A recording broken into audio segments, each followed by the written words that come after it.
L'heure est à vous dire bonsoir. Le coucher du soleil est pour bientôt.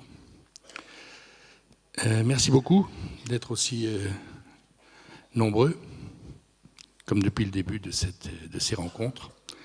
Ça fait chaud au cœur de voir que des rencontres de ce genre puissent intéresser tant de gens. C'est pour moi quelque chose de très important. À vrai dire, c'est la vraie température de l'utilité de l'exercice.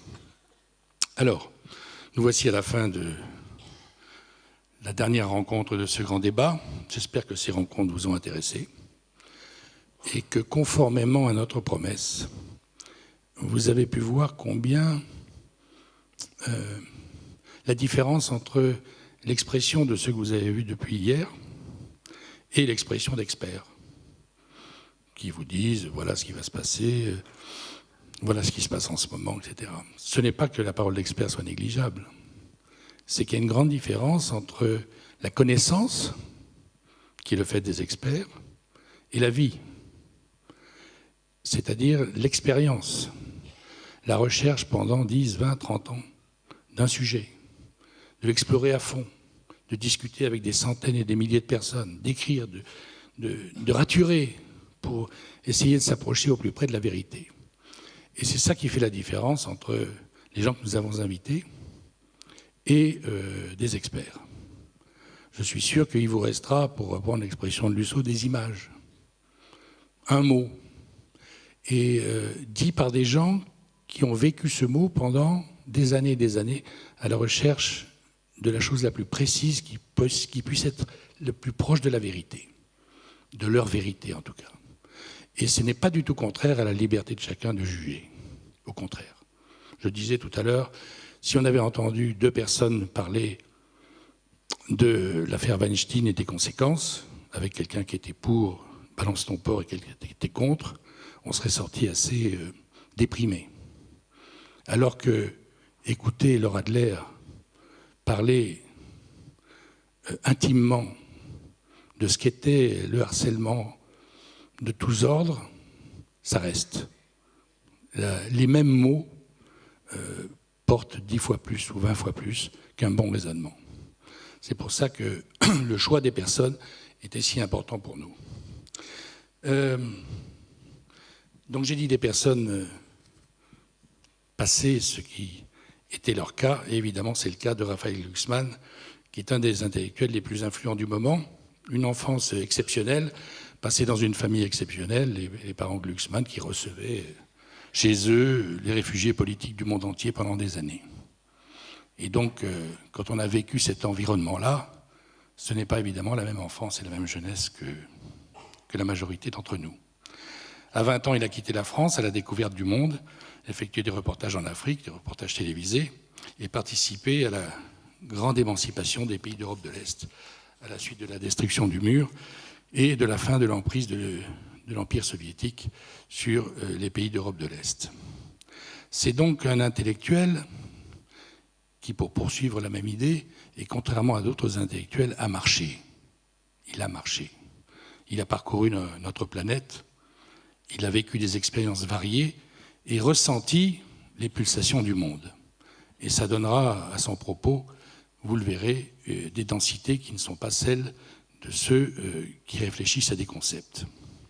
Revenu en France, il a écrit un livre contenant des analyses très originales sur l'état de notre pays, qui s'appelle Notre France. Et depuis, comme vous le savez, et comme vous l'écoutez sur moi, il intervient sur France Inter tous les dimanches, à 13h, et puis sur de nombreux médias français et étrangers. Je voulais dire une chose en chapeau de ce qui va se passer. Il a apporté une contribution, pour moi, extrêmement importante aux avenirs possibles de notre pays, en traitant de l'histoire. L'histoire, ce n'est pas du passé. C'est certes quelque chose qui n'existe plus. Mais dans nos têtes, dans nos esprits, le passé existe. Le passé de la France existe.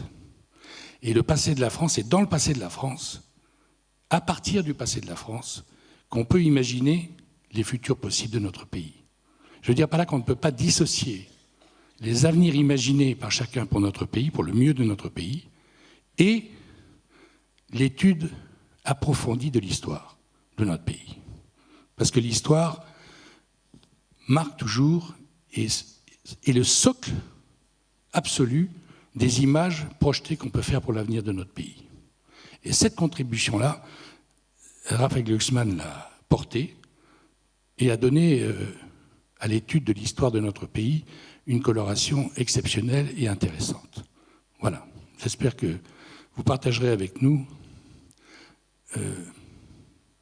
cette position et que ce sera utile pour les réflexions qu'on fera chacun d'entre nous dans son coin sur les avenirs possibles pour notre pays. Merci.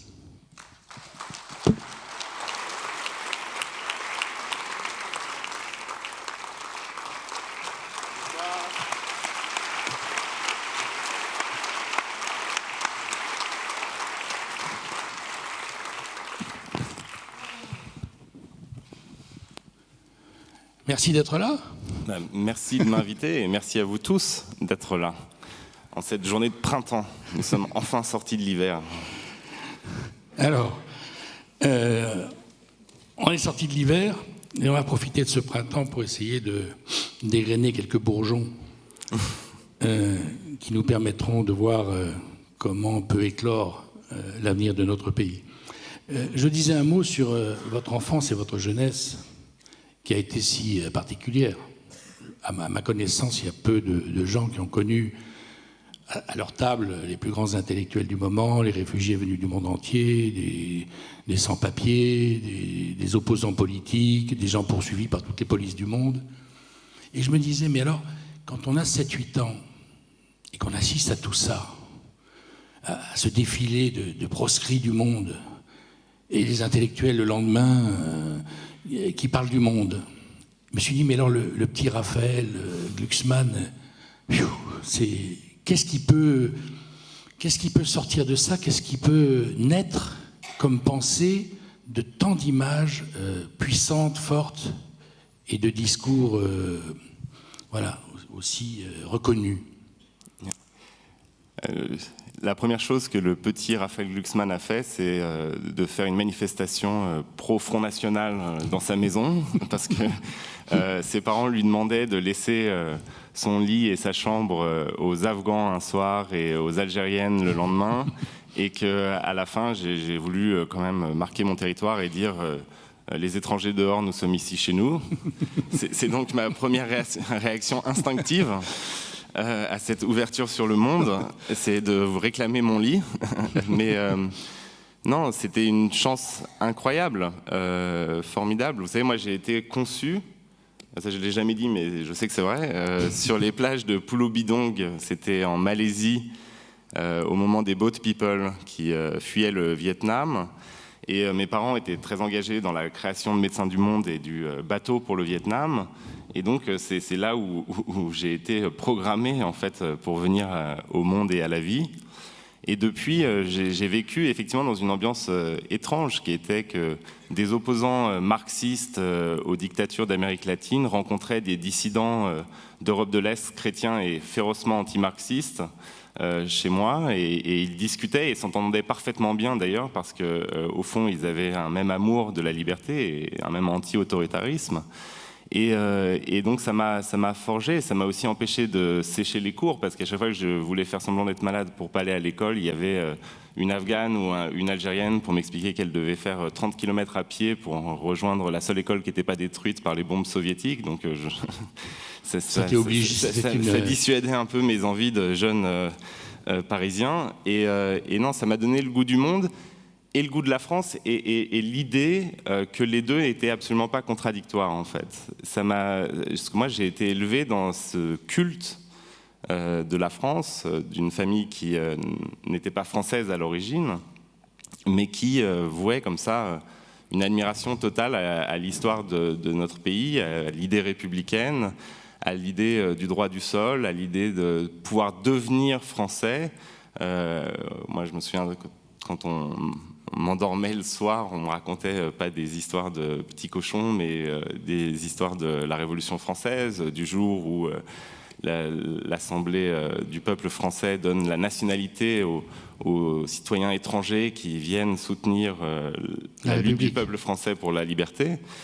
Et c'est des histoires qui m'ont marqué. Et c'est en fait cette fusion d'une ambition cosmopolite réelle et de donner à cette ambition cosmopolite un sol qui est celui de la France, de son histoire, des idéaux qui l'ont formée. Alors parfois la France a pu trahir ces idéaux, mais ils ont continué à la travailler et c'est ça qui nous forge en tant que peuple.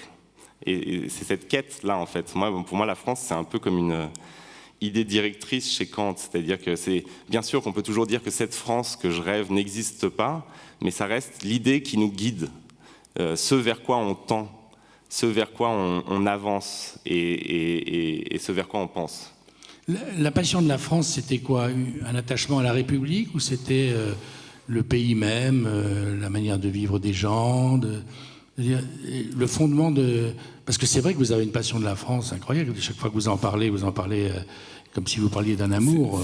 C'est quelque chose d'assez charnel. Donc je me dis que ça doit reposer sur des choses aussi concrètes, pas simplement des idéaux. Non, mais et déjà même ces idéaux, c'est pas simplement la République. Vous savez, un des torts de la pensée de gauche quand elle réfléchit pas plus profondément que juste la répétition de poncifs, c'est de faire commencer la France en 1789. Les idéaux qui ont fait 1789 travaillent la France depuis beaucoup plus longtemps. C'est pour ça que moi, j'ai voulu remonter au roman de Renard, à comprendre comment se forge la nation française et l'imaginaire collectif français. Et c'est aussi des territoires, parce que je disais qu'on peut aimer la France et le monde, et je pense aussi qu'on peut avoir un rapport à l'identité qui est un rapport multiple et complexe et libre. On peut avoir plusieurs identités, plusieurs appartenances, et on peut avoir une appartenance locale extrêmement puissante, une appartenance française, une appartenance européenne et une appartenance à l'humanité, et on peut les conjuguer. Et moi, j'ai une autre anecdote qui m'a forgé, c'est qu'en 1981, quand la gauche prend le pouvoir en France, mon père reçoit un coup de téléphone d'un de ses amis socialiste qui l'appelle pour lui dire « Et maintenant, tu veux habiter où ?» Donc mon père ne comprend pas ce qu'il veut dire. Mais tu veux habiter où, c'est dire la droite s'est partagé les apparts dans le centre-ville parisien pendant longtemps. Quel logement? C'est notre tour d'avoir des logements de fonction. Et donc le lendemain, mon père a pris ma mère et moi et on est parti s'établir en Bourgogne, dans un village de 70 habitants qui s'appelait Savoisy. Enfin, qui s'appelle toujours Savoisy d'ailleurs, il n'a pas changé de nom parce qu'on est parti. et du coup, j'ai grandi, moi, 3 ans, dans un village, et j'étais fasciné, comme ça s'est resté en moi, par les paysages, la nourriture, moins par le bruit de l'abattoir qui était juste en face de la maison, c'est un peu plus traumatisant. Mais sinon, oui, c'est ça, c'est cette idée, en fait, qu'il faut arrêter de penser que l'identité est univoque, qu'on a une identité une fois pour toutes. Non, on peut avoir une vision moins jacobine et moins fermée de ce qu'est notre nation. On peut être vraiment amoureux de sa région ou de son village ou de sa ville, amoureux de la France et profondément convaincu que la France ne pourra rester elle-même que si l'Europe advient. Et tout ça, c'est en fait la vie. C'est-à-dire que pour moi, les gens qui veulent figer une identité simple, c'est des gens qui sont du côté de la mort, parce qu'il n'y a pas dans la vie d'un individu une identité unique. Alors, ensuite, vous avez 20 ans, vous quittez votre France bien-aimée, et vous allez quand même rencontrer le monde que vous aviez déjà rencontré chez vous, par l'intermédiaire des gens qui occupaient votre lit. Et je me suis dit quand même que tous ces gens que vous aviez vus, ça vous avait donné une envie de connaître le monde, de voir le monde. C'est-à-dire que c'est vrai que pour avoir une bonne vision de son propre pays, et pour remettre en ligne les choses qui nous attachent à notre pays, on a besoin peut-être de voir ce qui se passe ailleurs et de voir comment le monde nous voit, je veux dire, pour compléter cette espèce de vision qu'on a. C'est pas du tout pour me comparer à eux, parce que je suis plein d'ego, mais je suis pas complètement fou, hein, donc je connais mes limites. Mais les grandes figures du récit français, les gens qui ont raconté la France et qui ont incarné la France plus qu'aucun autre, c'est que des gens qui ont connu à un moment l'exil, qui sont partis. On dit, vous savez, les adjectifs les plus courants pour décrire l'esprit français, alors que c'est très surprenant, quand on lit par exemple la presse étrangère, on voit que c'est esprit cartésien, rabelaisien, voltairien. C'est les 3 adjectifs qui reviennent le plus souvent. On ne dit pas, par exemple, pour qualifier l'esprit anglais, shakespearien. Ça qualifie la nature d'une intrigue, pas l'esprit anglais. On ne dit pas l'esprit cervantésiste pour les Espagnols. Par contre, pour les Français, on dit cartésien, voltairien, rabelaisien. Et Descartes, il a réussi à incarner la France comme ça, à une forme d'esprit français, en partant en Hollande. Voltaire, ce qui a été fondateur chez lui, c'est le moment où il doit s'exiler en Angleterre. Montaigne, qui pour moi est le plus grand écrivain français, et celui qui incarne le plus cette France que j'adore, c'est quelqu'un qui a voyagé, qui est parti, qui a compris ce que pouvait être la France en voyageant. Victor Hugo. Victor Hugo, qui devient Victor Hugo avec l'exil. C'est une notion essentielle. Je pense que le débat franco-français aujourd'hui ressemble trop à un débat franchouillard, c'est-à-dire que c'est des gens qui parlent du monde sans le connaître, qui du coup voient chaque influence de l'autre sur soi comme une mort certaine, mais parce qu'ils n'ont jamais été rencontrés l'autre, justement. Et voilà, donc c'est ça. Et l'autre chose qui m'a fait partir, c'est qu'en fait, j'avais un amour trop grand pour la France et pour la politique, pour l'idée de politique, et que mes années à Sciences Po, en fait, quand je suis entré à l'école de Sciences Po, qui par ailleurs avait plein d'intérêt, mais m'a profondément choqué, en fait. C'est-à-dire que j'ai vu comment on considérait la politique et comment on considérait du coup la France. Et on considérait à ce moment-là la politique comme une simple histoire de gestion ou de communication. Et moi, c'était sans doute un héritage de mon enfance, d'entendre tous ces récits politiques extrêmement graves et sérieux, une haute idée de la politique. Et donc, je ne voulais pas rentrer dans ce moule-là. Et c'est pour ça que je suis parti d'abord en Algérie, puis ensuite au Rwanda, puis ensuite en Europe de l'Est, pour essayer de découvrir ce que pouvait être la politique quand elle était prise au sérieux, quand la politique, parce que c'est ça la politique. Décider de la vie des gens. Voilà, c'est une question qui est essentielle dans la vie de chacun, parce que c'est une question de vie ou de mort, d'individu ou de collectif. Et de liberté. Et de liberté. Et quand on la prend au sérieux, c'est quelque chose qui englobe tous les aspects de l'existence. Et il me semble qu'en France, et c'est un peu le nœud des crises multiples qu'on connaît aujourd'hui, pendant trop longtemps, on n'a pas pris la politique au sérieux. Et cette absence de prise en compte de la politique, de prise au sérieux de la politique, ça explique qu'aujourd'hui, eh bien, il y ait eu une forme de désaveu, de désamour total des Français pour leur classe politique. Parce qu'en fait, finalement, eux-mêmes, les politiques, ne voyaient plus à quoi ils servaient et ne prenaient pas leur propre mission au sérieux. Et donc, c'est ça, moi, qui m'a fait partir au départ. Et je disais, avant que vous veniez, qu'il me semble que dans votre... on va reparler de votre livre, Notre France, mais c'est un livre de colère au départ, j'imagine, du fait que précisément les gens ne prenaient pas à cœur l'histoire du pays, n'en voyaient surtout pas l'importance. Est-ce que vous avez senti à l'époque que l'histoire était déterminante pour l'idée que l'on se fait de son propre pays et des avenirs possibles pour son propre pays? Parce que c'est pas évident au départ. On dit, l'histoire, par exemple, c'est vrai que la jeunesse aujourd'hui est moins passionnée d'histoire que nous on l'était. L'histoire est moins présente dans l'esprit des gens, alors que je pense qu'on ne peut pas imaginer l'avenir d'un pays ou d'un continent je veux dire par là que l'histoire est constitutive de l'idée qu'on peut se faire des avenirs possibles. Bien sûr. On est tous des zappeurs, c'est-à-dire qu'on est des consciences zappeuses aujourd'hui. Mais je pense sincèrement que si nous n'avons pas de passé, nous ne pouvons pas avoir un avenir. Et que tout l'enjeu, c'est de réhabiliter une forme de temps long dans le zapping qui nous environne.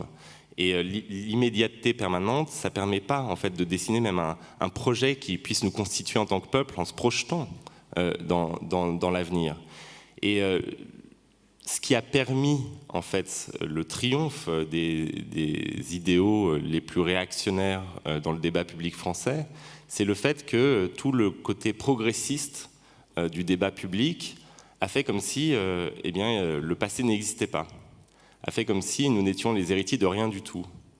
Or, moi, ce que j'ai essayé de faire, ce que j'ai voulu faire, c'est de dire, eh bien, la France, son histoire, ce qui la constitue, ne ressemble pas à ce qu'en dit Éric Zemmour ou à ce qu'en dit Valeurs Actuelles, qu'il y a bien plus dans notre pays que ça, et qu'en défendant des idéaux humanistes, pro-européens, progressistes, on s'inscrivait dans une histoire au temps long, et qui a constitué notre pays bien plus que les récits de Barrès ou Maurras, dont ces gens-là sont les héritiers.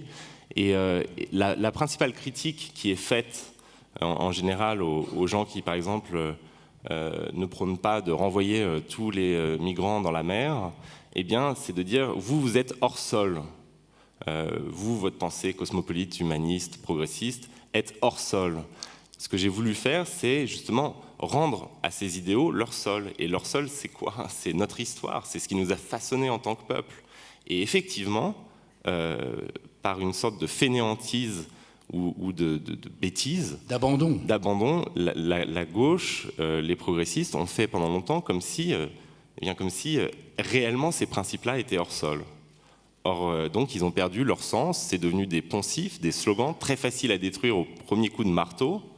Et ce qu'il faut, c'est essayer de les retravailler, de leur donner du sens. Pour pouvoir leur donner du sens, il faut retrouver les gestes qui les ont produits.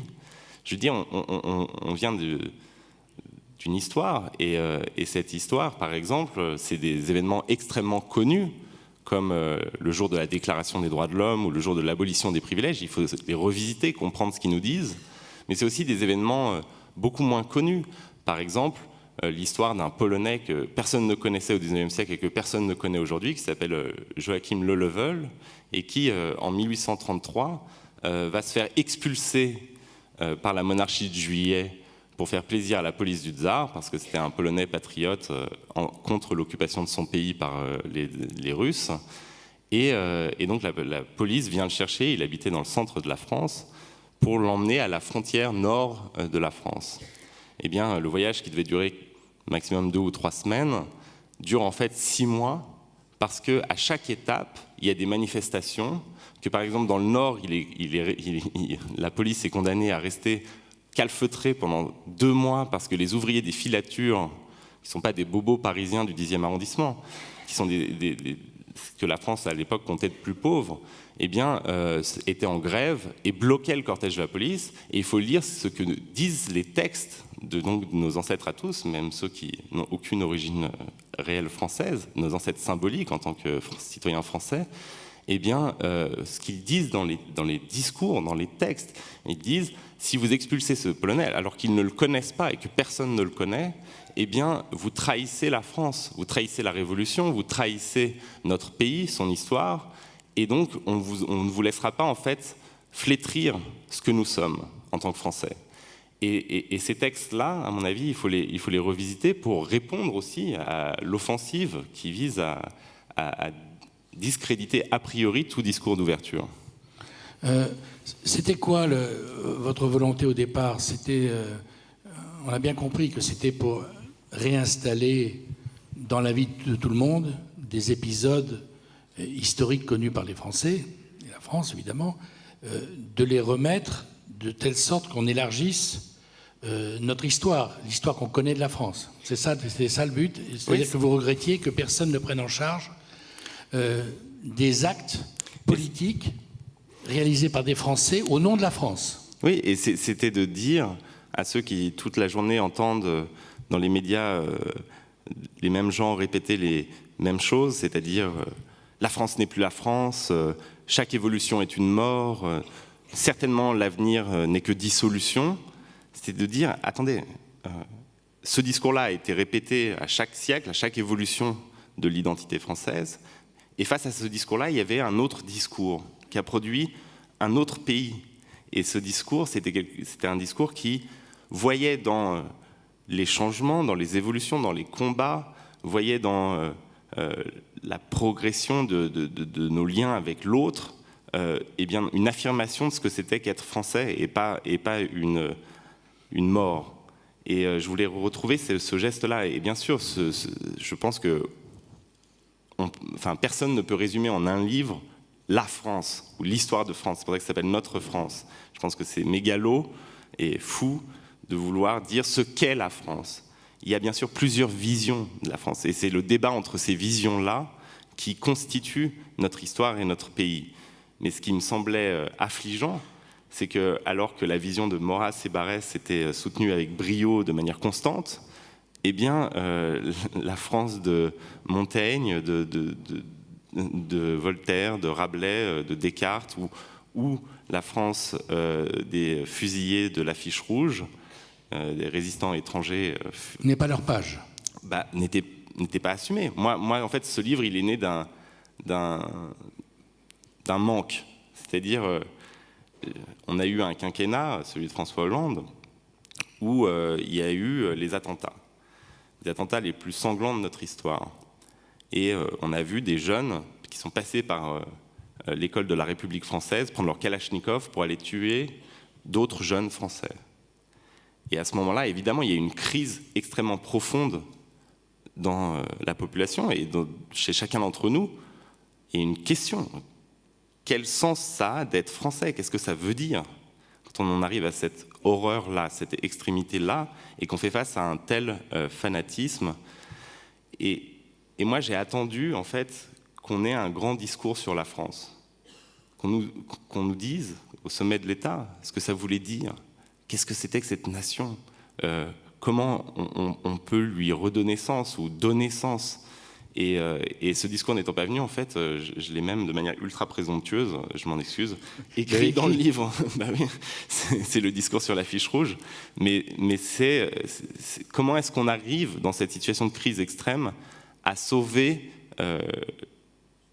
le cosmopolitisme français, c'est-à-dire un pays ouvert sur l'autre, alors même qu'on connaît la violence la plus extrême.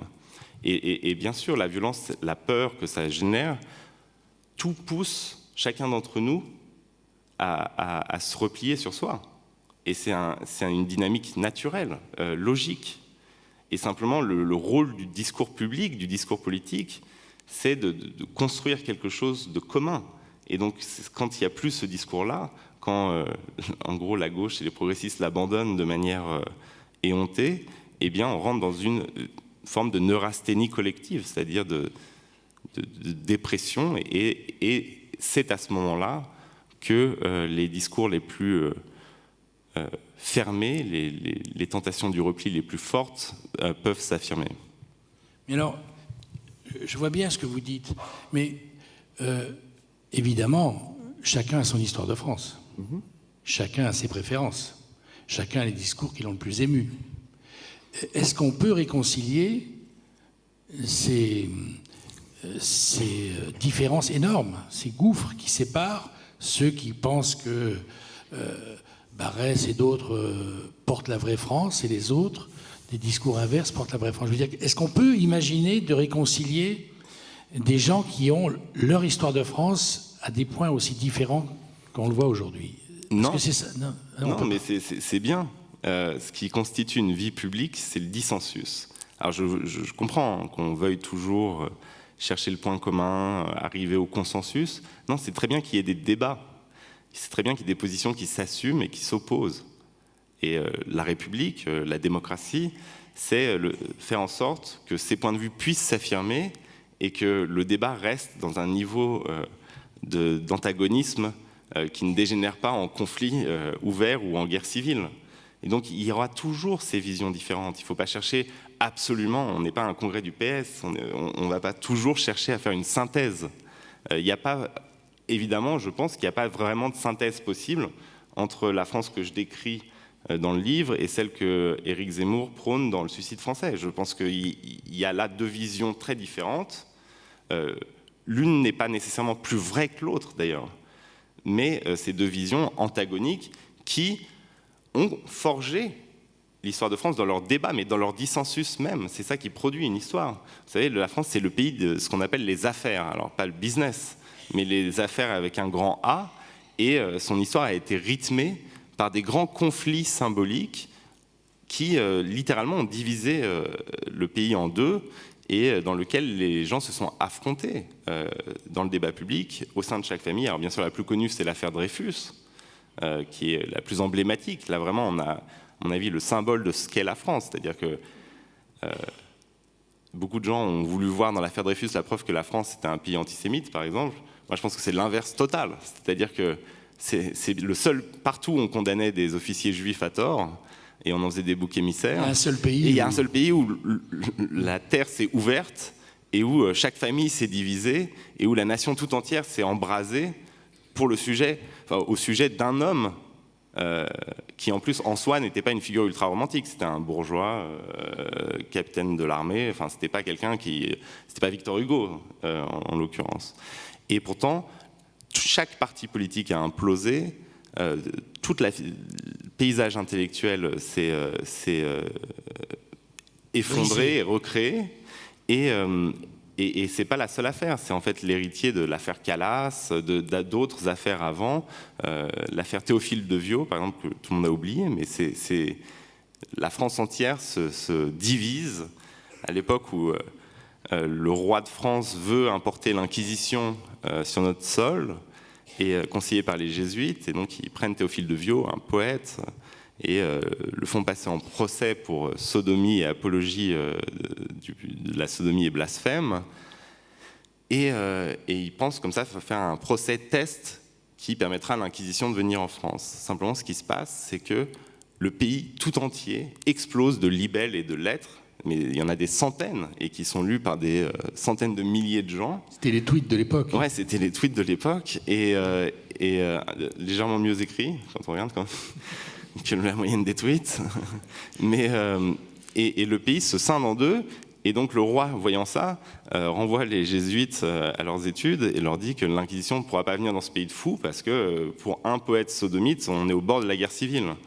Et donc c'est exactement d'ailleurs ce qu'écrit le préfet du Nord sur ce pauvre Joachim Lelevel, polonais expulsé par la monarchie de Juillet.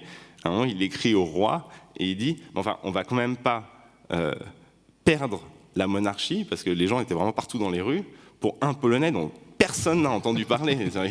Il y a quand même un moment où on peut peut-être le garder et négocier autre chose avec les Russes, parce que là, on va vers la guerre civile, je vous le dis, plus rien ne fonctionne dans toute ma région, simplement parce que vous avez décidé de faire plaisir à un roi étranger en lui donnant un Polonais dont personne n'avait entendu le nom jusqu'à ce que vous décidiez de le donner.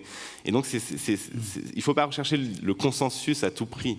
Il faut affirmer nos positions. Si elles sont en conflit, eh bien, assumons le conflit. Simplement, ce qui était regrettable, c'est que je trouvais qu'il n'y avait pas d'autre vision de l'histoire de France que celle, on va dire, réactionnaire qui était formulée.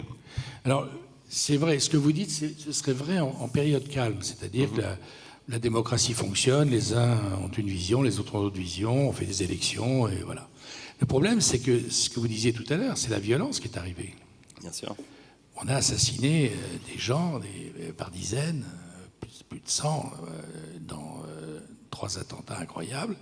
Et donc, à ce moment-là, évidemment, le souci, je comprends bien que tout le monde ne peut pas se réconcilier, mais il y a un moment quand même où il faut faire peuple ensemble. Bien sûr. Et donc, c'était le sens de ma question tout à l'heure. Est-ce qu'on peut vivre avec des histoires différentes, tout en sachant se réconcilier le jour où la violence venue de ses propres fils menace la sensation du peuple d'être ensemble? Mais à mon avis, les Français l'ont fait. Concrètement, enfin, c'est les plus grandes manifestations de l'histoire de France au lendemain des attentats. Il n'y a jamais eu autant de gens dans les rues, et je pense que parmi les gens qui défilaient, il y avait des visions extrêmement diverses de ce que voulait dire la France et la République, mais il y avait un même attachement aux libertés qui rendent la France et la République possibles. Il y avait un même refus du terrorisme, un même refus du fanatisme, et autour de cela, on peut construire quelque chose, mais pas en niant le débat. Justement, c'est ça qu'il faut arriver à faire, c'est que malgré la violence, il faut continuer à avoir du débat, parce que c'est comme ça que vit justement cette République et cette démocratie. Et donc pour avoir du débat, il ne faut pas penser qu'on a la réponse à tout et que tout le monde doit se plier à ce qu'on dit. Il faut assumer d'avoir des positions différentes et qui entrent en résonance, et parfois il peut y avoir des accords, mais d'autres fois il y aura des désaccords très profonds. Enfin, si vous voulez me réconcilier avec Éric Zemmour, ça ne va pas marcher. J'ai pas cette prétention, Bon, ça arrivera peut-être un jour. On a vu des choses dans l'histoire. Je veux dire, Zemmour peut changer d'avis, c'est ça que je voulais dire. Ouais, voilà. Alors, un mot sur... alors, je comprends très bien l'histoire, les différentes France qui existent dans la tête de tous les Français. Il y a un problème qui est supplémentaire en ce moment, il y a quelque chose qui ne dépend pas de l'histoire de France, qui est la mondialisation, qui est le fait qu'on annonce que des centaines de millions de gens vont bouger dans le monde. D'ailleurs, c'est ce que disait Michel Luceau avant vous. Donc, on arrive devant un monde sur lequel les décisions des Français ou des gens qu'ils élisent ne sont plus en capacité. Et c'est ça le problème. C'est-à-dire que on est probablement dans une période où les gens, non seulement n'ont pas tout à fait confiance dans leur truc, mais ils se disent que ce qui se passe est tellement énorme, bouleverse tellement de choses, que peut-être que eux-mêmes, ou les gens qu'ils élisent, pour régler les problèmes, ne seront plus en mesure, que donc la France va exploser en 1000 morceaux. C'est autre chose que la différence de l'histoire. Bien sûr, c'est la grande crise, mais qui n'est pas là proprement française, qui est la grande crise de toutes les démocraties, en tout cas depuis l'Amérique jusqu'à la Pologne, de toutes les démocraties dites libérales, où il y a une forme de crise politique extrêmement profonde, de crise de sens. On pense que nos États ne sont plus en mesure, en fait, de donner du sens, décider de notre sort. Voilà, et de décider de notre destin. Voilà. Et ça se matérialise par exemple, les figures des grandes multinationales qui parviennent à ne pas payer d'impôts, à avoir un comportement de pirate, aurait-on dit dans l'Antiquité, et à saper en fait la capacité de chaque peuple de décider de sa loi, de ses normes, Et face à cette crise-là, alors il y a deux possibilités. La première possibilité, c'est de dire bon on n'y peut rien, et donc on laisse le marché décider à notre place, qui fut une tentation très forte, mais qui a entraîné, à mon avis, le surgissement de toute cette vague nationaliste et populiste à travers l'Europe et l'Amérique. Et il y a une autre solution, qui est de se demander comment on fait justement pour rétablir l'autorité du politique, comment on fait pour reprendre la main sur notre destinée collective. Oui, l'autorité du politique, c'est sa propre autorité. Bien sûr, c'est le droit de chacun. C'est l'autorité de nous en tant que peuple. Exactement. Et pour cela, à mon avis, c'est ça qu'il faut comprendre, c'est qu'on n'y arrivera pas à l'échelle nationale. Ça ne fonctionnera pas. Que ce soit face au terrorisme, ou face aux multinationales, face aux migrations, face à tout ce qui semble aujourd'hui nous imposer notre destin, le cadre national ne suffira plus. Et c'est pour ça que ce n'est pas les souffrances du passé qui justifient l'existence de l'Europe, c'est le présent et l'avenir. On a pendant très longtemps utilisé les arguments de la mémoire en disant « mais souvenez-vous des années 30, souvenez-vous des années 40 ». Ça marche de moins en moins bien. Et surtout, on ne construit pas un ensemble politique simplement sur la mémoire. Il faut avoir un projet, et ce projet doit être rendu nécessaire par des menaces immédiates, des dangers immédiats. Et c'est seulement à l'échelle européenne, par exemple, qu'on arrivera à imposer à des grands groupes multinationaux le respect des normes. Parce qu'ils ne pourront pas se priver du marché européen, ils ne pourront pas entrer en conflit ouvert avec une entité européenne. Si on prend au sérieux la crise écologique et le réchauffement climatique, alors il y a des transformations à mener qui ne pourront pas être initiées par la France seule. Un seul pays. Par un seul pays, d'ailleurs, aussi grand soit-il. Et donc il y a besoin, c'est aussi la prise en compte du danger écologique qui nous impose de redonner sens à la construction européenne. Et donc c'est ça, moi, que j'essaye d'expliquer, c'est il y a quelque chose dans l'Europe qui relève de la nécessité. On peut ne pas aimer la Commission de Bruxelles et on a raison de la critiquer. On a raison de critiquer les politiques d'austérité. On a raison de critiquer cette domination de la technostructure sur l'idéal dans le fonctionnement de l'Union européenne. Mais l'Europe, c'est pas une simple possibilité. C'est si on prend au sérieux la politique, si on pense vraiment qu'il faut rétablir une forme d'autorité politique, alors ce n'est possible qu'à l'échelle européenne. Et c'est ça l'immense chantier qui est devant nous.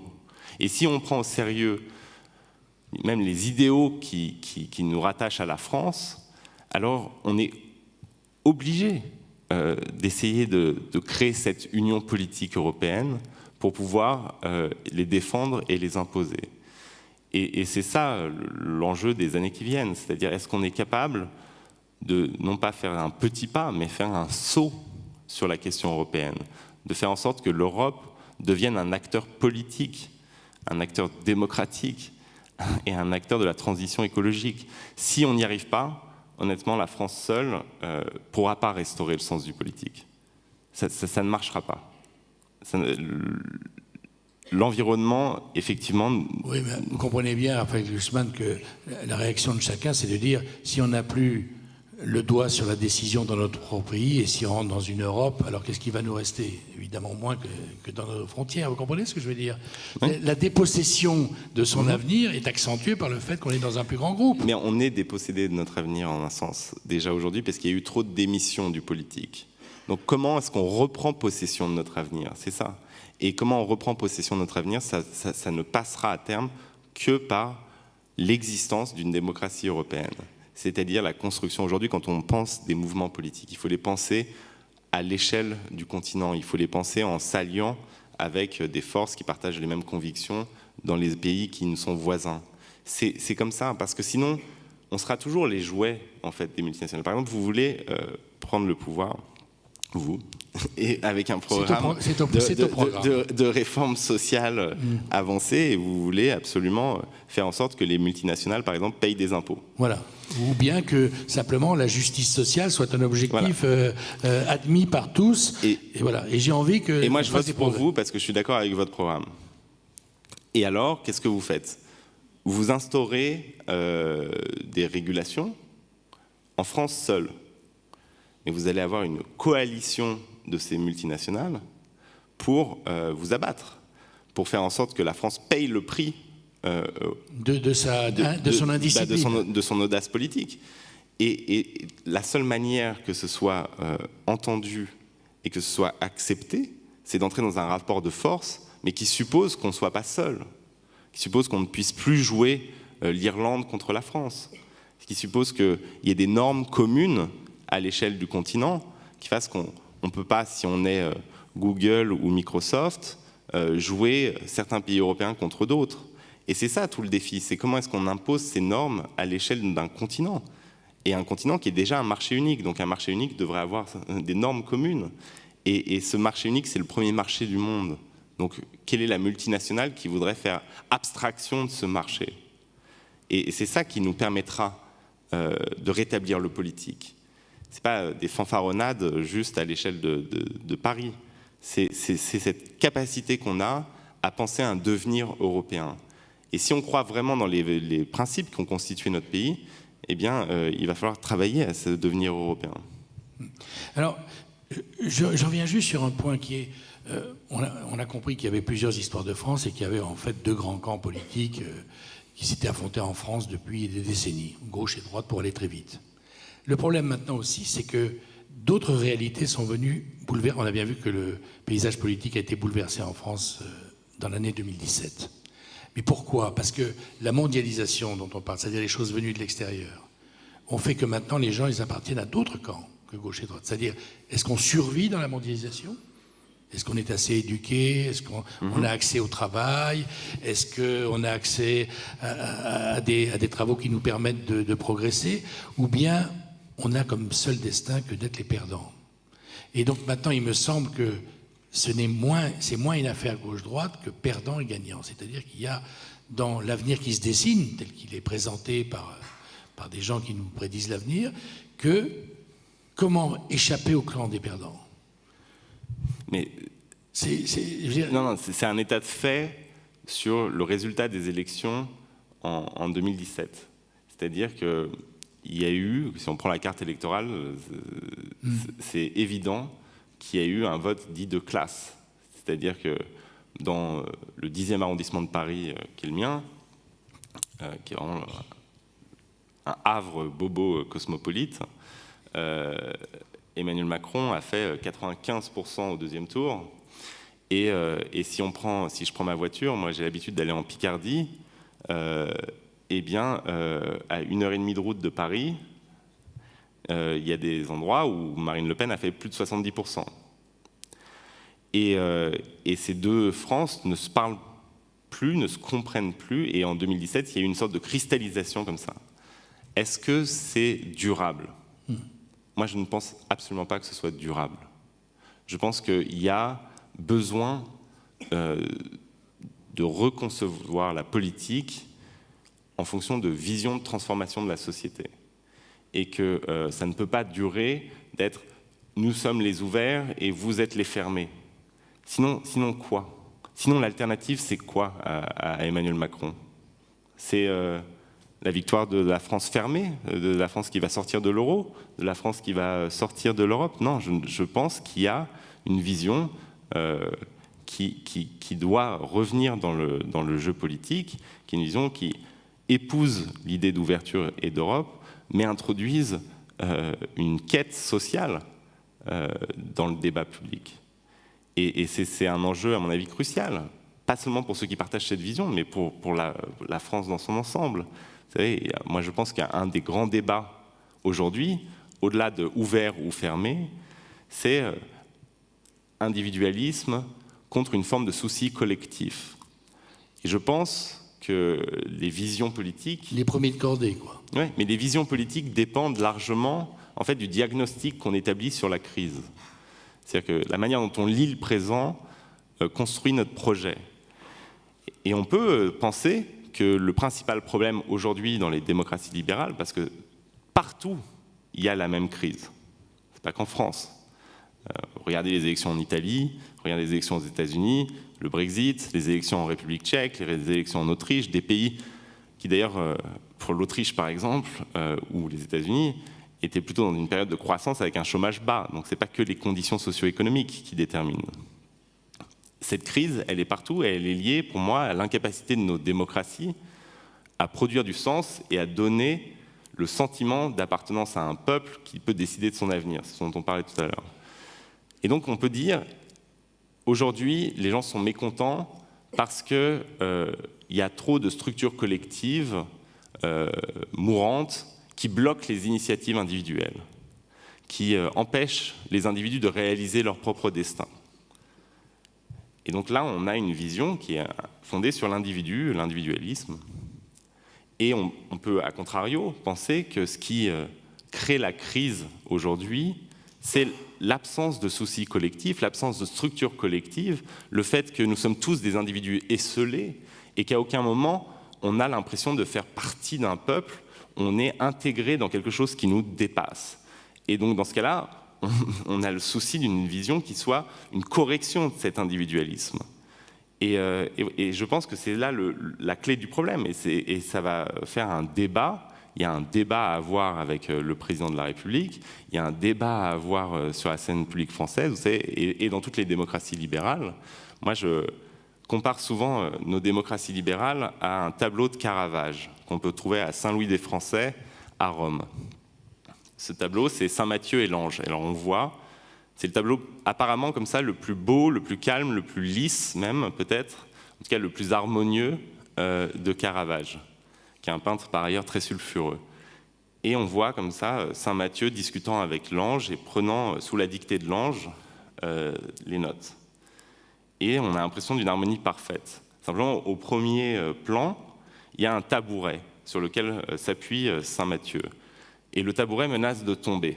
C'est un tabouret branlant, comme ça, qui avance vers vous, recule, avance vers vous. On a l'impression qu'il peut à tout moment tomber, mais il tient comme ça dans une instabilité permanente. Et ce tabouret, c'est les démocraties libérales. C'est notre système politique. Notre système politique, il est fondé sur deux pôles qui entrent en contradiction. Le pôle démocratie, qui est un pôle qui place le souci du collectif, du projet commun au-dessus de tout. et le pôle libéral, qui place les droits sacrés de l'individu au-dessus de tout. Si le tabouret penche trop du côté collectif, vous vous retrouvez au Cambodge ou en Chine maoïste, et il n'y a plus d'individus, et c'est la catastrophe. La démocratie est abolie, finalement. Mais si le tabouret penche trop du côté libéral, eh bien, vous vous retrouvez dans une atomisation de la société, et nous n'avons plus des citoyens formant un peuple, mais de plus en plus une multitude d'individus entrant ou pas en relation selon leur gré.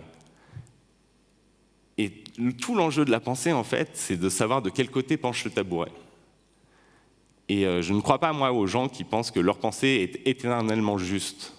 Je pense que, par exemple, quand vous êtes à Moscou en 1980, il faut être libéral pour faire pencher le tabouret de l'autre côté. Mais quand vous êtes aux États-Unis, en France ou en Angleterre en 2018, peut-être que ce n'est pas la même chose que quand vous êtes à Moscou en 1980. Peut-être que le tabouret penche dans un autre sens. Et dans ce cas-là, il faut réhabiliter une notion du collectif.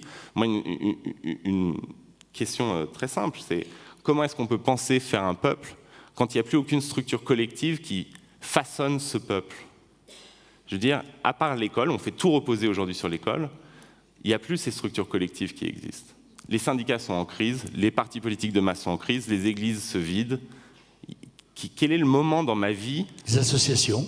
Voilà, les associations. Mais les associations, tout l'enjeu, c'est comment est-ce qu'on passe du niveau associatif, qui est foisonnant en France, à une vision nationale de ça, collective, politique au sens plus large. Et c'est l'enjeu. On est dans un va-et-vient entre une société qui est extrêmement engagée au niveau local dans des associations qui connaissent un boom incroyable et qui témoignent d'une envie des gens de participer à quelque chose de collectif, et une sorte de vacuum. Alors on se réunit tous, en gros presque tous, enfin de moins en moins tous, mais presque tous pour aller voter tous les 5 ans, mais un jeune qui naît à Vichy, un jeune qui naît à Trappes, et un jeune qui naît en banlieue parisienne, et un jeune qui naît dans un quartier bourgeois parisien, à aucun moment de leur vie ne sont amenés à se croiser, même symboliquement. Et moi je ne pense pas qu'on puisse faire un peuple sans structure collective qui nous façonne. Et donc je pense qu'il faut une réhabilitation du collectif, mais ça va jusque dans les librairies. Regardez aujourd'hui, et on est tous responsables de ça, regardez aujourd'hui ce qui se vend le mieux dans les librairies. Il y a encore 20 ou 30 ans, c'était la philosophie politique. Alors je prêche pas pour ma paroisse, hein, je suis en train de vous dire ça. Mais aujourd'hui, c'est les livres de développement personnel. C'est-à-dire que chacun demande... Le bonheur à tout le monde. Mais chacun demande ce qui est bon pour moi.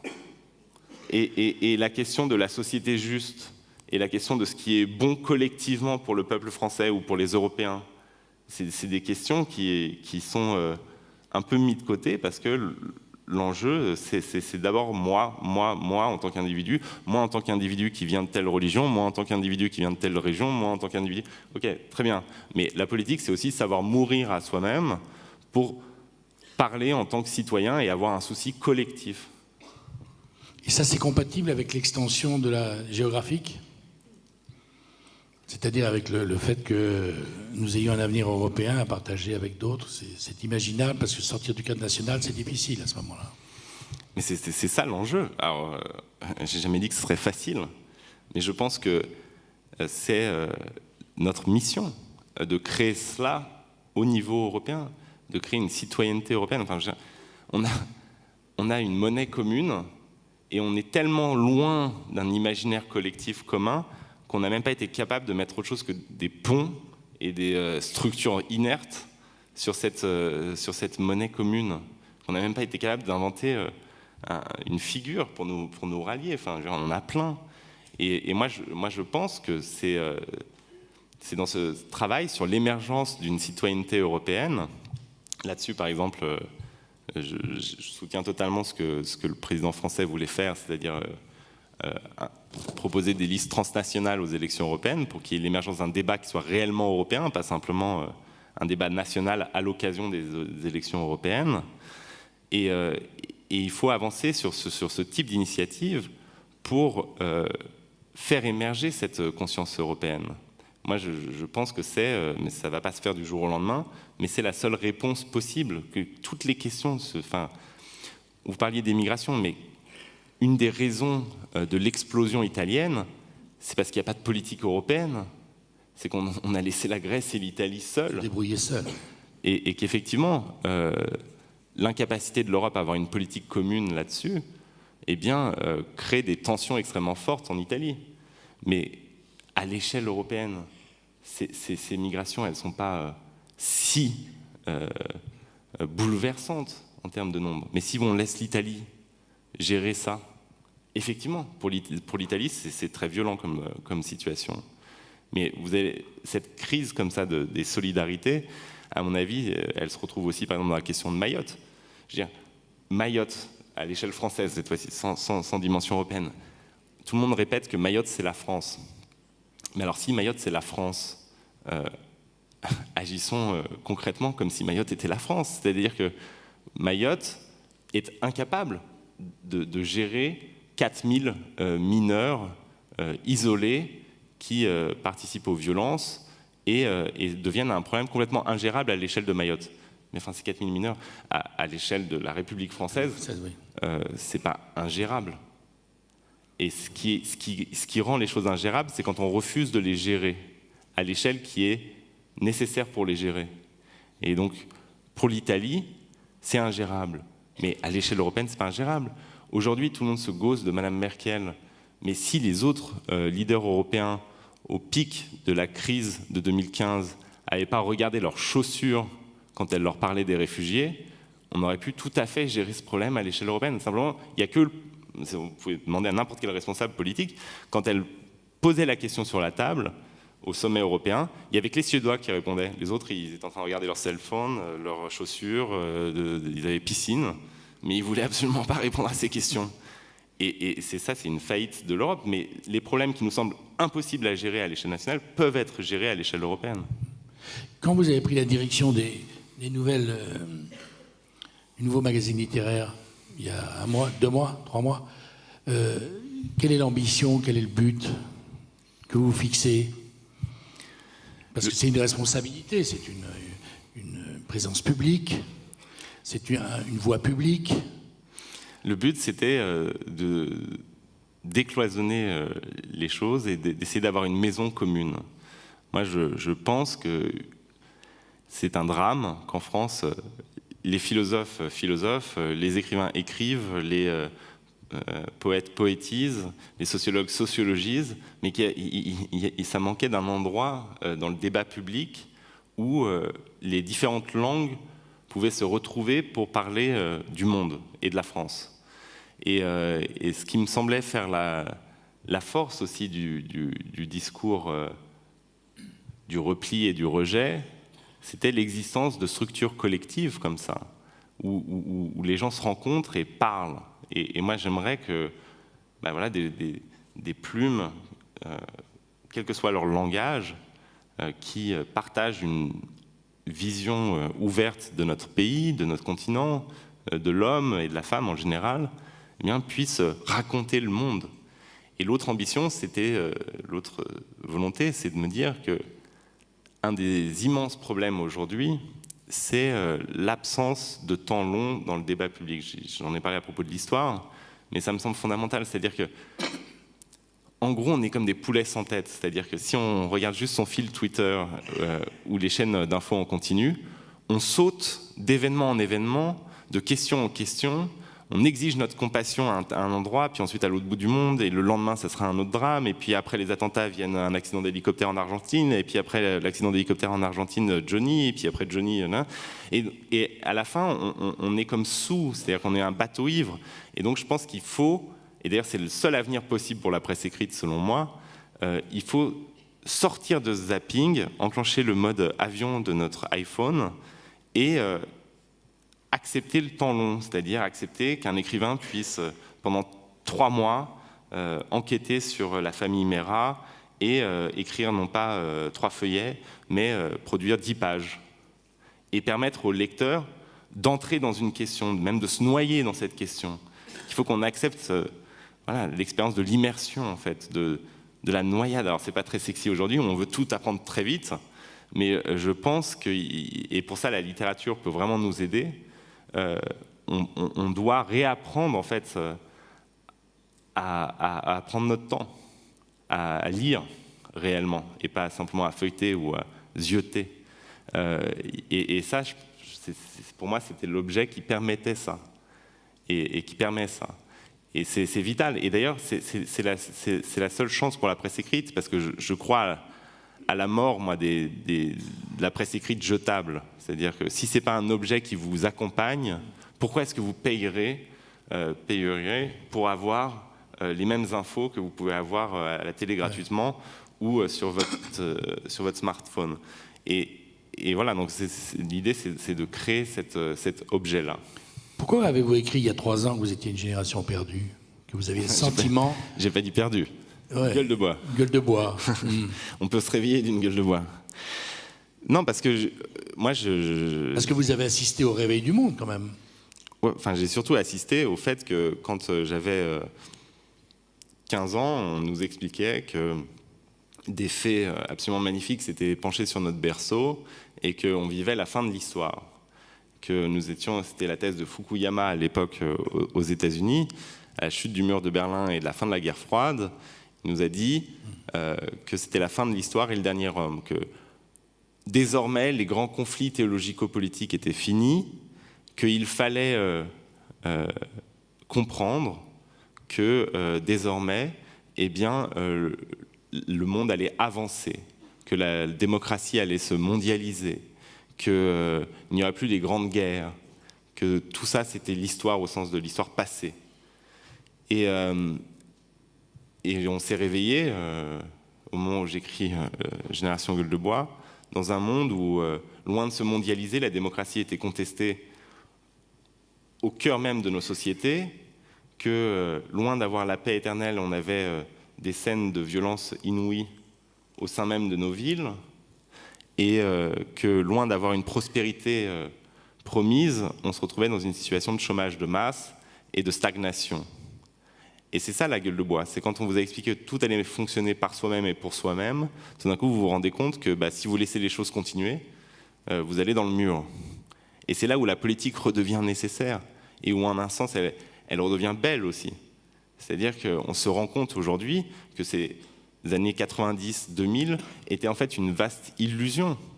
On a cru comme ça que la politique était plus nécessaire, mais la politique au sens noble de transformation de la société, pas la politique de gestion ou de communication d'Euro RSCG ou de KPMG, c'est-à-dire la politique visant à transformer la société et le monde était nécessaire si on voulait simplement survivre en tant que démocratie et préserver nos modes de vie. Et donc la gueule de bois, c'est ça, c'est une génération à qui on a dit mais vous avez tellement de chance, vous avez EasyJet, vous avez l'euro, vous avez la mondialisation, vous avez Bill Gates, vous avez Internet, où vous pourrez vivre de manière ouverte sans vous préoccuper de questions fondamentales parce que tout est déjà acquis, et qui se réveillent en se disant en fait rien de ce qu'on m'avait dit acquis n'est acquis, et tout est branlant. Et donc effectivement c'est un choc, comme le tabouret. Alors je vais vous poser une dernière question. Vous nous avez expliqué dans quel milieu vous avez vécu votre enfance, et on voit bien combien ça a forgé une envie de changer, de connaître le monde et de changer le monde. Alors je vais vous poser une question. Vous avez un enfant, je crois, il est tout jeune, mais il aura 5 ans dans 5 ans, ou 6 ans dans 6 ans, ou 7 ans dans 7 ans, disons. Si tout va bien, ouais. Si tout va même bien. 8 ans dans 8 ans. Et alors, s'il regarde le premier journal venu ou la première télévision venue, on lui dit que des robots vont remplacer les gens, que la planète est en train de mourir sans qu'on puisse faire quoi que ce soit, que son avenir est largement déterminé par la famille d'où il vient, que l'école ne remplit pas tout à fait son rôle de rétablissement de l'égalité, mais au contraire accentue les inégalités. Bref, et il vous dit papa, tu nous laisses un monde sympa, hein. Déprime. Ouais, déprime, et d'ailleurs les Français, beaucoup de Français dépriment à cause de ça, c'est-à-dire pas simplement parce qu'ils vivent eux-mêmes, mais parce qu'ils disent nos enfants, etc. Et il y a 2-3 ans, les enquêtes montraient que la principale crainte des Français adultes était de considérer que leurs enfants avaient un avenir qui serait peut-être, pour la première fois dans l'histoire de l'humanité, moins bon que le propre. Alors, vous êtes à table avec lui, il vous pose la question, qu'est-ce qu'on lui répond ?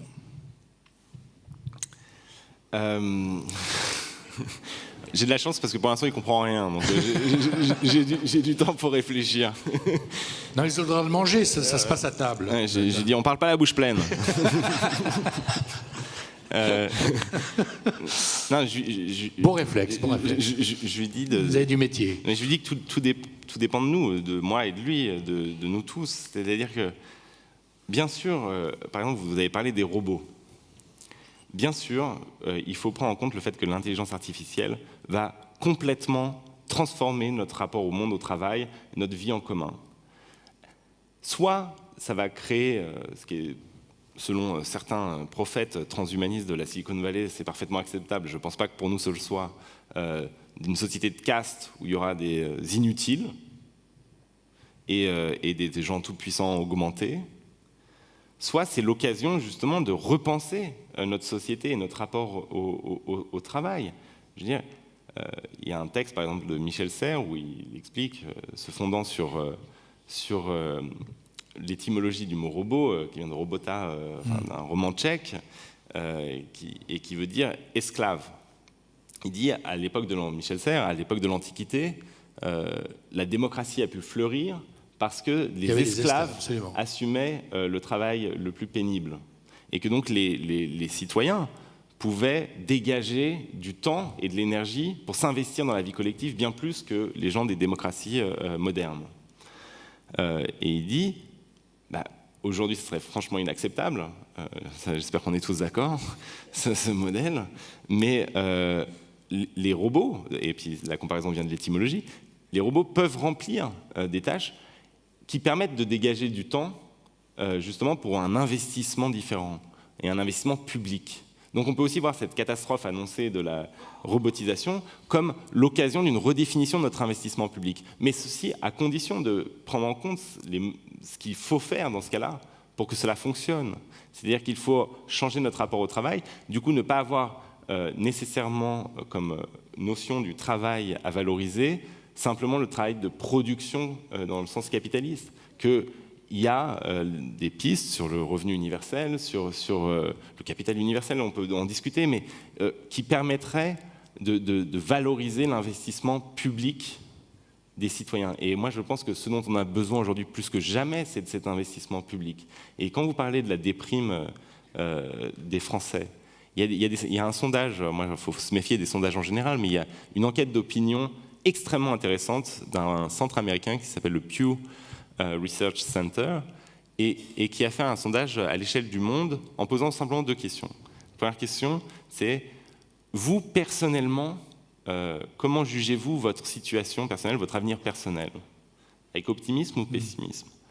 Eh bien, les Français sont au même niveau que leurs voisins européens, c'est-à-dire plutôt pessimistes dans une proportion raisonnable. C'est-à-dire qu'il y a la crise sociale et crise économique, perspective de stagnation, donc les gens ne sont pas extrêmement optimistes sur leur avenir personnel, mais ils sont au niveau des Belges, des Hollandais, des autres Européens. Et la deuxième question posée par le Pew Research Center, c'est comment jugez-vous de votre avenir en tant que peuple, en tant que nation, en tant que collectivité? Et là, les Français sont au niveau des Somaliens ou des Irakiens, juste au-dessus. Or, ça doit nous interroger, c'est-à-dire que qu'est-ce qui explique la différence entre les deux, le hiatus entre les deux? C'est le fait que nous vivions plus mal encore que nos voisins, le fait de ne pas avoir de perspective collective commune, à mon avis. Parce qu'on justement, on revient à notre histoire, parce qu'on a été façonnés, peut-être plus encore que nos voisins, par cette perspective collective et commune, par l'idée d'appartenir à un destin commun. Et par une sorte de survalorisation dans notre histoire qui frappe plutôt nos voisins, survalorisation de la politique. Vous savez, la France, ce n'est pas un peuple et une langue qui ont donné une politique. La langue allemande était parlée par les Allemands avant qu'il y ait un État allemand. En France, c'est l'inverse, c'est-à-dire que c'est la politique qui est à l'origine de tout dans la psyché française.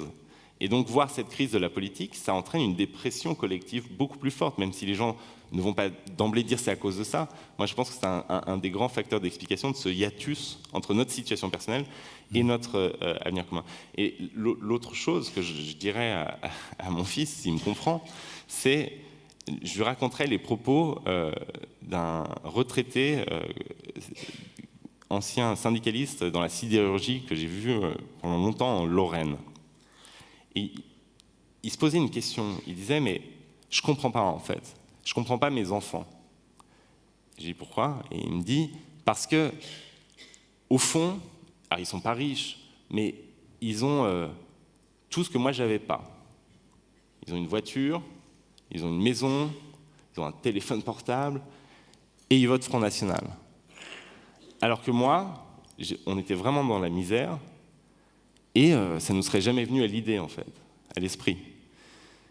Et je dis, mais alors pourquoi? Il me dit, mais c'est la question qui me hante, et il me dit, il y a peut-être une réponse, c'est que nous, on avait beaucoup moins, mais on était aussi beaucoup moins seuls. On avait beaucoup moins et on avait beaucoup moins peur parce qu'on était beaucoup moins seuls. On avait le syndicat, on avait l'usine. Une famille au sens au sens élargi, on était au-delà de nous-mêmes. Plusieurs familles même, oui. Et donc, ils s'inscrivaient d'emblée dans une perspective collective. Et ces enfants, ils avaient peut-être plus, mais ils étaient surtout beaucoup plus seuls. Et ce que je dirais à mon fils, c'est pour ça. Alors, je lui dirais d'abord, tu as de la chance, toi, tu es né dans une famille culturellement et financièrement plus aisée que la moyenne.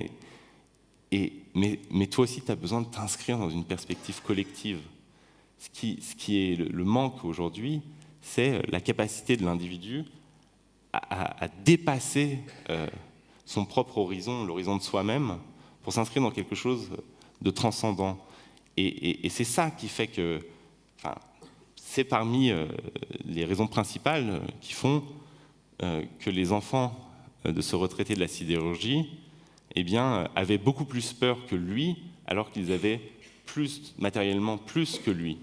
C'est pas vrai que les gens sont beaucoup plus pauvres aujourd'hui qu'ils ne l'étaient il y a 50 ans, mais ils sont beaucoup plus seuls et ils sont beaucoup plus effrayés à juste titre parce que la solitude effraie.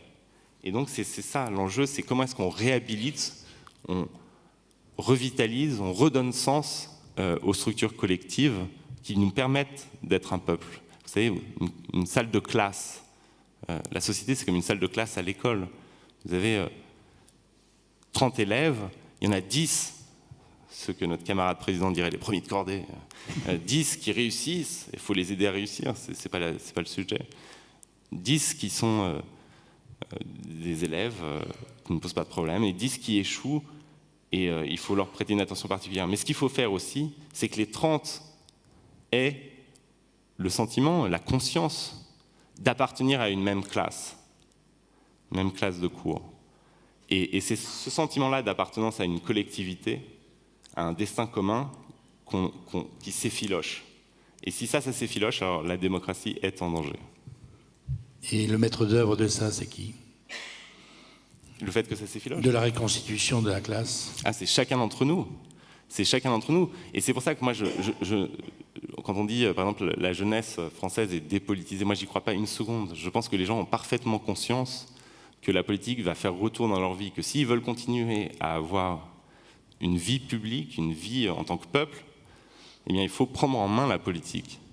Et il faut s'investir, quelles que soient nos opinions, il faut recréer des structures collectives d'expression, de choses qui soient plus que moi, mes envies en tant que Raphaël Glucksmann, venant de telle famille, ayant telles origines et habitant tel quartier. Non, que ce Raphaël Glucksmann dégage 2 secondes de mon horizon pour créer une vision, adhérer à une vision de mon pays et se rencontrer comme ça. Et donc je pense que l'avenir est à la politique. Et seulement il dépend de chacun d'entre nous de lui redonner du sens et de la vie. Et quand vous lui aurez dit tout ça, il se sentira mieux, à votre avis? Hein? Ben oui, parce qu'il comprend rien. il pensera peut-être, pourquoi papa s'excite comme ça, mais... Non, mais bien sûr, vous avez raison. Mais c'est difficile à mettre en œuvre, tout ça. On voit bien que le chemin est long et que la tendance actuelle, c'est plutôt vers l'inverse. Voilà, c'est chacun avec ses tweets. On a des amis qui ne sont pas des amis. Vous voyez, il y a une espèce de petite perforation des... Oui, mais ça dépend de ce qu'on en fait aussi. C'est-à-dire que ce débat, il va avoir lieu partout. Mais après, il y a un vertige, moi, qui me saisit sur cette question, par exemple, de Facebook, c'est de se dire, c'est aujourd'hui devenu la principale agora, le principal espace public. Mais si on s'arrête 2 secondes et qu'on réfléchit, c'est quand même fascinant que la principale agora, espace public, soit un espace privé, en fait, qui appartienne à quelqu'un. À un board, peut-être, mais à quelqu'un en particulier, à une entité privée. Et ça pose tout le problème. C'est-à-dire qu'il y a un moment où, en fait, l'esprit privé a complètement colonisé la part publique de notre être. Et moi, je ne sais pas être gauchiste de penser ça. Je pense que nous ne sommes pas que des homo economicus. Bien sûr que le marché va continuer, mais on est des êtres multidimensionnels. Et dans ces multidimensionnalités, il y a une dimension qui s'appelle la citoyenneté et l'adhésion à un esprit public. Et ça, c'est quelque chose qui s'est complètement dévalorisé, mais qu'il faut absolument réhabiliter. Merci beaucoup d'avoir été avec nous, Raphaël Glucksmann. Merci.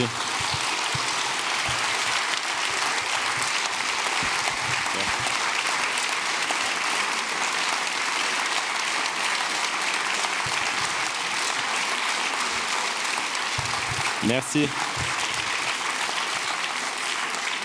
On va y croire.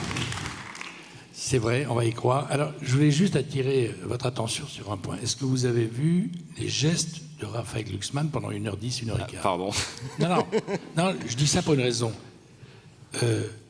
C'était le cas d'ailleurs de tous nos invités, de tous les participants. Aucun n'est resté figé physiquement. L'expression de ces gestes, la force des gestes montre combien ils sont participants à ce qu'ils nous disent. C'est pour moi la preuve absolue de leur vérité.